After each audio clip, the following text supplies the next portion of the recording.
அதானியினுடைய தேவைக்காக 100 ஹெக்டேர் பரப்பளவுல இருக்கக்கூடிய காடுகளை பசுமை கிரெடிட் திட்டத்திலிருந்து குஜராத் அரசாங்கம் முற்றிலுமா நீக்கி இருக்கு அப்படிங்கிற ஒரு குற்றச்சாட்டை ரிப்போர்ட்டர்ஸ் கலெக்டிவ் ஆதாரங்களோட இன்னைக்கு அம்பலப்படுத்தியிருக்காங்க. சத்தீஸ்கர் மாநிலத்தில் பாதுகாப்பு படையினருடனான மோதலில் 8 நக்சலைட்டுகள் கொல்லப்பட்டனர்.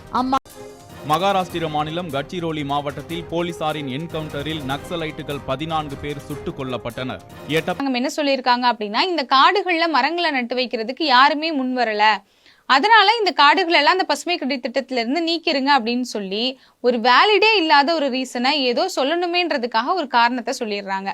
அதற்கு பிறகு ஒன்றிய அரசாங்கமும் அந்த கடிதத்தை ஏத்துக்கிட்டு அதுக்கு அனுமதியும் கொடுக்கறாங்க. இப்போ இதுலதான் என்ன பிரச்சனை இருக்கு அப்படின்னா, இவங்க எந்தெந்த நிலங்களை எல்லாம் அந்த பசுமை கிரெடிட் திட்டத்தில இருந்து வெளியில கொண்டு போகணும் அப்படின்னு சொன்னாங்களோ அந்த நிலங்கள் எல்லாமே அதானிக்கு தொழிற்சாலைகள் அமைக்கிறதுக்காகவும் அவங்களினுடைய அந்த மைனிங் தொழிற்சாலைக்காக கொடுக்கப்பட்ட நிலங்கள் தான் அப்படிங்கிறது பின்னாடி தரவுகளின் மூலியமா தெரிய வந்திருக்கு.